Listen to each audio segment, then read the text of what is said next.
Okay, welcome back, ladies and gentlemen. I know some folks are just flowing in from lunch. We're gonna hop right into this afternoon's session. So we've got 2 sessions, then a 15-minute break, then a final 2 sessions before we conclude the day. Just a quick reminder, for those of you that are going to be in attendance at the 4:15 Rutgers Continuous Manufacturing Tour, it's 4:15 from 5, 4:15 to 5.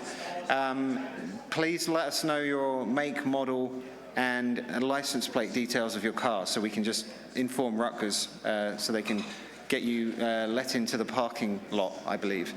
Like I said, we finish at 4, so it takes about 5 to 10 minutes to get over there, and then they'll start from 4:15 to around 5 or so is when that session finishes. We're going to jump right into the next slot this afternoon. I'd like to introduce our next speaker this afternoon. It's Dr. Fan Meng, who is in the CMC drug product design team over at Sanofi. Actually, I credit Fan's colleague Fadi Ibrahim, who recruited Fan to deliver this talk for us this afternoon. And Fan is going to be presenting on calculating pH solubility profile and pHmax for monoprotic salts of poorly water-soluble weak bases. So switching gears a little bit here, there'll be, time permitting, a little bit of space for Q&A at the end.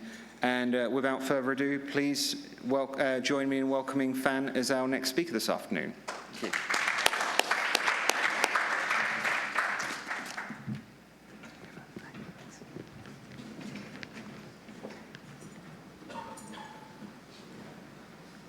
All right, can you hear me? Okay.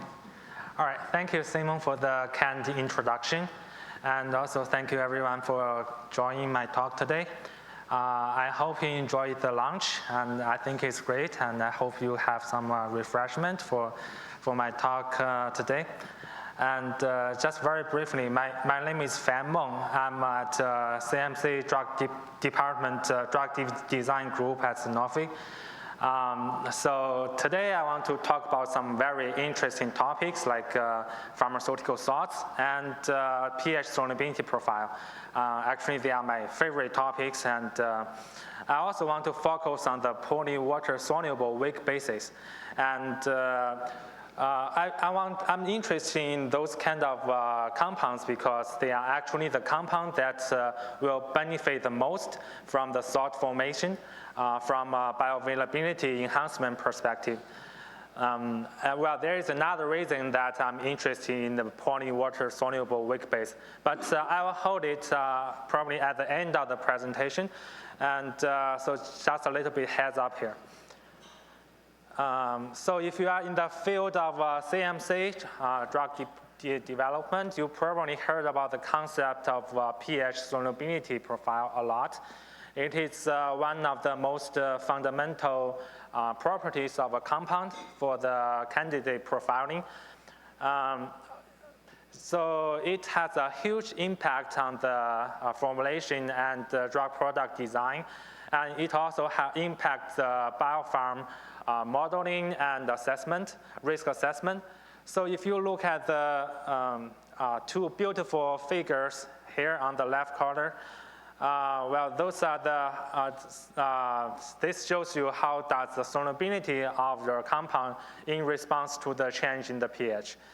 Well, these are the ideal case, but in real life, probably you will never get such a beautiful pH solubility profile in your study. That's why we have been trying to develop a new model, trying to have a more realistic prediction of the pH solubility profile in the real life. So this work, well, this is part of the work that has been published. And that's what we are going to discuss today. And so I would like to start with a few quick questions. Like, for example, if you throw out salt in water, what do you think the pH will be? And also, is there any way to predict or calculate the pH of the solution? Well, this is not an easy task because there is lots of equilibrium involved in this process. For example, just to name a few of them. So the salt dissolved in water, it released the ionized species I called BH plus here, and also it released the counter ion A minus, and also the ionized drug will further deionize into the free base form. And at the meantime, it produces protons. That's what changed the pH. And on the other side, you also have the deionization of the counter ion that will consume the pH. So all of those makes it challenging to calculate the pH of the solution.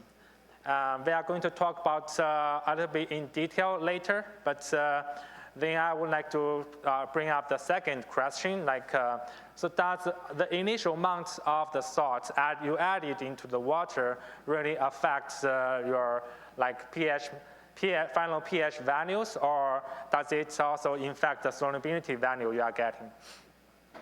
So this is just to give you an example. So this is a case study that I have done for a Sanofi project.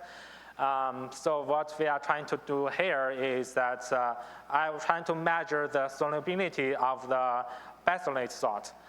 So I used the conventional phase solubility technique to measure the solubility. So basically what I do is just throw the salts in water and to say if it dissolves. If it does not dissolve, if it dissolves, I add more salt until we have a suspension eventually. So I will hold the suspension for 1 week to ensure we have a saturation. And after 1 week, I measure the solubility value. And I did this study in duplicate. So what's interesting is in those two studies, depends on the initial solids I add, I get very different solubility values. For example, if I add 3 milligrams of salt in water, I get 0.2 milligram per ml solubility. If I add 10 milligrams of drug in water, I get 0.5 milligram per ml solubility. That was very counterintuitive. And when I got this data, I was like, why? How could it even be possible? Then until I have the solid state data for the residual solid. So what actually happened is in the first vial, where we have the 3 milligram of drug, so all the salt actually converted to the free base form. Well, in the other vial, we have a mixture of the salt form and the free base form. Well, to further explain this phenomenon, we need to go through all the thermodynamic equilibrium in both solid phase and liquid phase. But to keep everybody awake for today, I will not going to talk about it here. But let's just go straight to the conclusions. So what actually happened is in the first vial, we have 3 milligram of salt. Actually, we only reached the saturation of the free base. The salt is not actually saturated. It means we can keep adding the salt. Salt will keep dissolving because it's not saturated, right? And as salt dissolving, it will bring down the pH and increase the measured solubility value. It also results in more free base to precipitate out. And all those processes happens simultaneously until we reach the saturation of the salt. And well, on the other hand, when we have in the second vial, where we have 10 milligram of salt, we reach the saturation for both salt and the free base form. In that case, further adding the excess amount of solid will not change anything in the solution phase. So coming back to the original questions, does the amount of initial solid impact? Well, it's yes and no. I would say no, because as long as you reach a true thermodynamic equilibrium, whatever amount of solid you have in the solid state will not have no impact on your solution phase. But its answer is also yes, because sometimes it's very difficult to tell if you are reaching a true thermodynamic equilibrium or not. not with your visual observation. You have to use some solid state characterization to verify the form of your residual solid. So this is another example that's published by Alex Adif a couple of years ago. And I use this as an example to support the argument that spontaneous salt disproportionation in water is not uncommon in pharmaceutical industry. Well, by the way, the salt disproportionation, it means the conversion of the salt form into the free base form. It is a very important concept in the physical stability of a salt. Well, let's take a look at Alex's study. So they just basically did the same thing as I did, like through the 5 different salts in water. And they did it with different amount of initial solid. So in the first group, they threw like 2-folds of excess solid in water. And they observed a significant amount of salt disproportionation, which means most of the salts converted to the free base form. And in the second group, they added a lot more salt. They had 10-folds of the excess solid. And they found a much less conversion to the free base form. This is actually very similar to the observation we had on our previous slide. And that actually tells us that we need to watch out for the salt disproportionation, not only in the physical stability study of the salt, but also in the solubility study. Because if you do not take a close look at the physical form of the residual solid, the salt disproportionation could be ignored, and which result in a misleading solubility result. So with that, we can come back to the first question, like if you dissolve a salt in water, what do you think will be the final pH?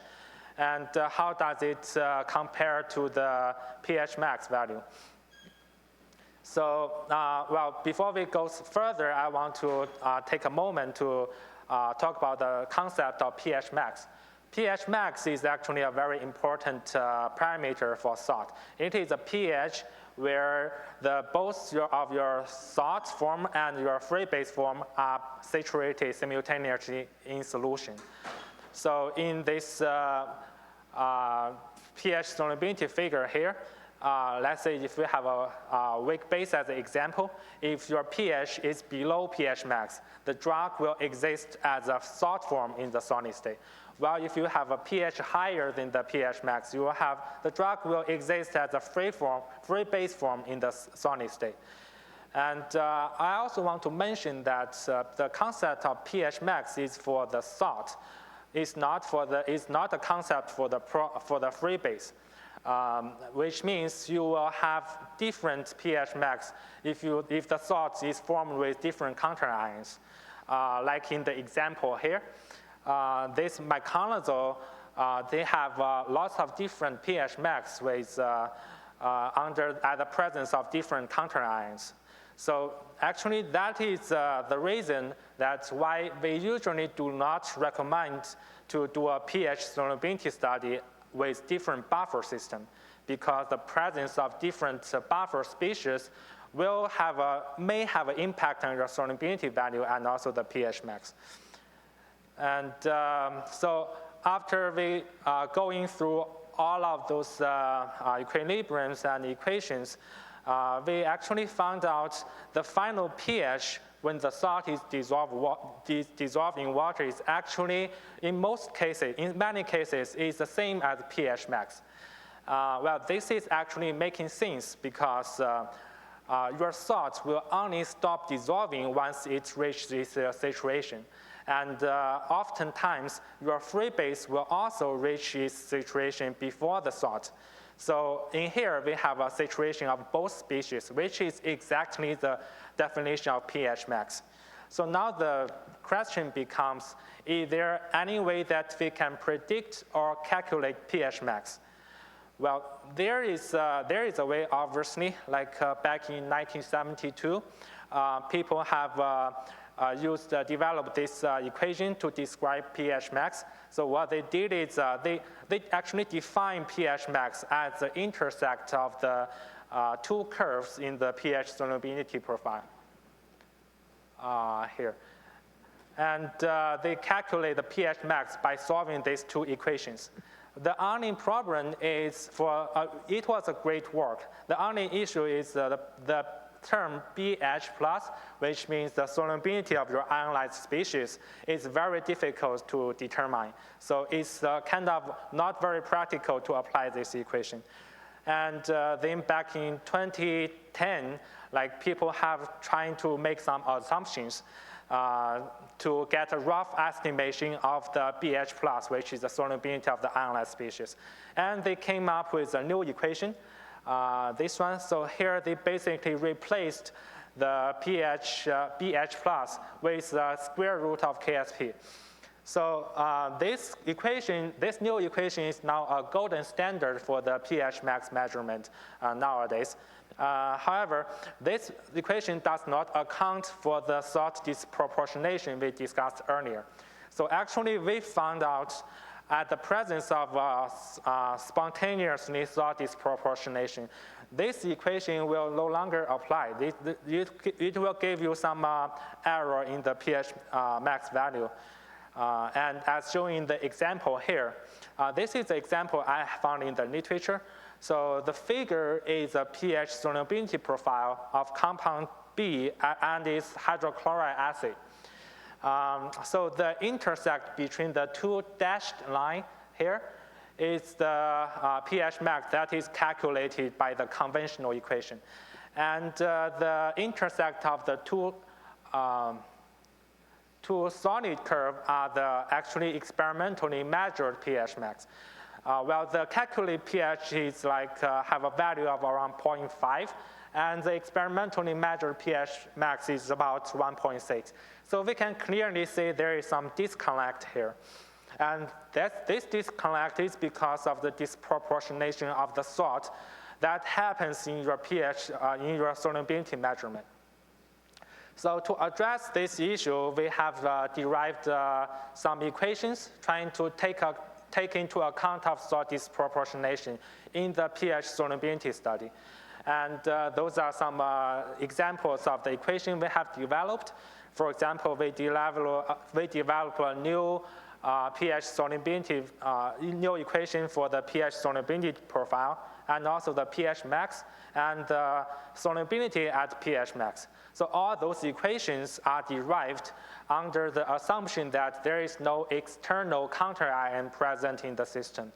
Well, also all of those equations can also be extended to situations where we have actually the counterion in the system, which is essential for the more effective pharmaceutical applications. And this slide is just a summary or a visualization of the equations. So the blue curve and the red curve are the conventional equations. And the intersect of these two are the pHmax and solubility max at the calculated by the conventional equation. So actually, the red curve is universal. It will not change regardless you have disproportionation or not. Well, but the blue line actually, it does not count for disproportionation or common iron effects, which is also very common for salt. And to address this issue, we have developed an equation here as demonstrated by the green line. This equation will take into account of salt disproportionation and also common iron effect. We think this equation will give us a more realistic prediction of the pH solubility profile and also the pHmax. And the intersect of this green line and the red line are the pHmax and solubility max that we have predicted based on our model. And so this slide is just a comparison of the prediction we have with experimental data that was reported in the literature. So the samples, all the samples are the experimental value, and the solid curves are the our prediction that based on the physical chemical properties of the salt reported in the literature. Well, luckily, I think in all of the examples, they matches very well. And probably in the last slides, I would like to introduce you another very interesting equations that describe the amount of free base that precipitates when the salt is dissolved in water.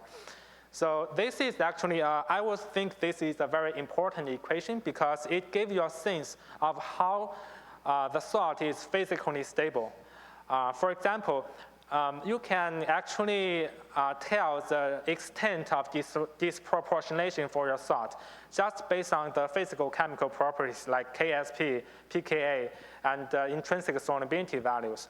So just for an example, if we are talking about a weak base, the weaker the base you have, the higher chance of disproportionation.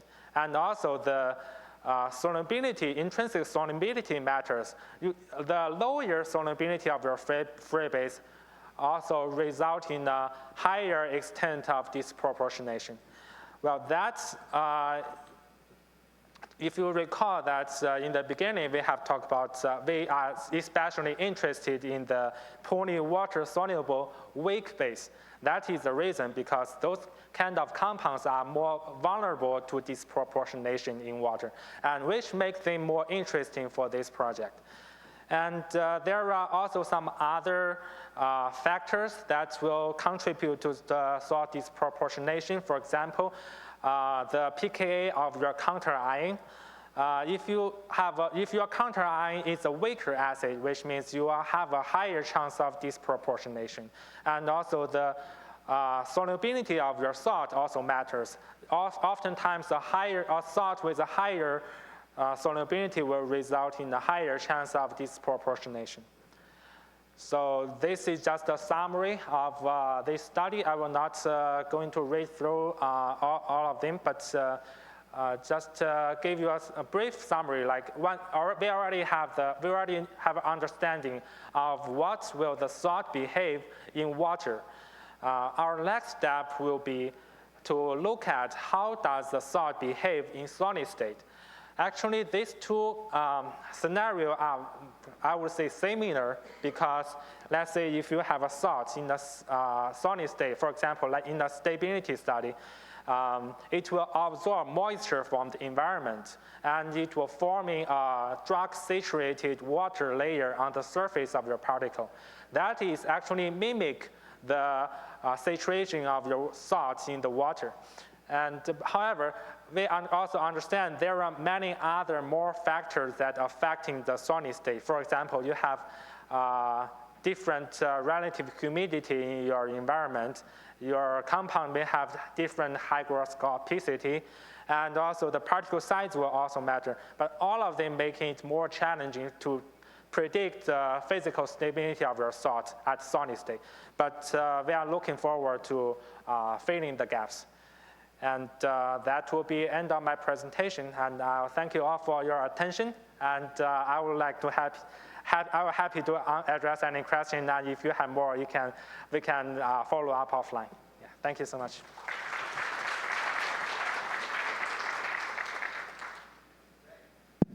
Thank you, Fan. Any questions for Fan before we move on for our next session? Oh, sorry, Rich. Anyone? Oh, over here.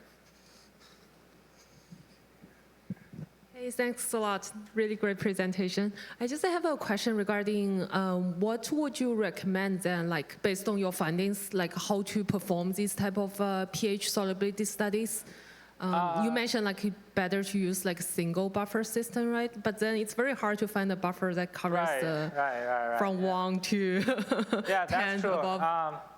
Actually, also in our lab, well, you do pH solubility study for different purpose. If you want if the project is at the very early stage and you just want to get a sense of the pH solubility profile to say how does it behave in the GI tract, in different part of GI tract, I think it's okay to use a buffer system. But as the project comes to later stage, when you are like, for example, for a salt selection or to say how to predict the salt stability. In that regard, I would not recommend using a buffer system. What I would recommend, actually, this is also a common, I would say, common practice, at least in the literature.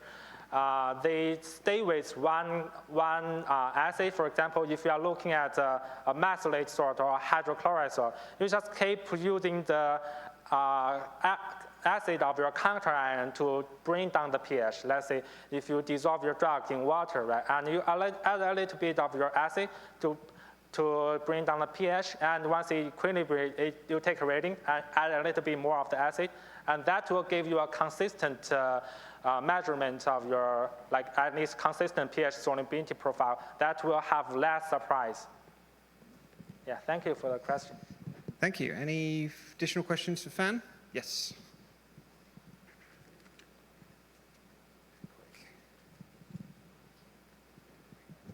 Very interesting. It's definitely a revision of some of the textbooks I've read in this area, but you presented it well. Just curious, do you think any of the residual error in your model might be because of not taking into effect like activity coefficients? Right. Yeah, that's a very good point, actually. So this,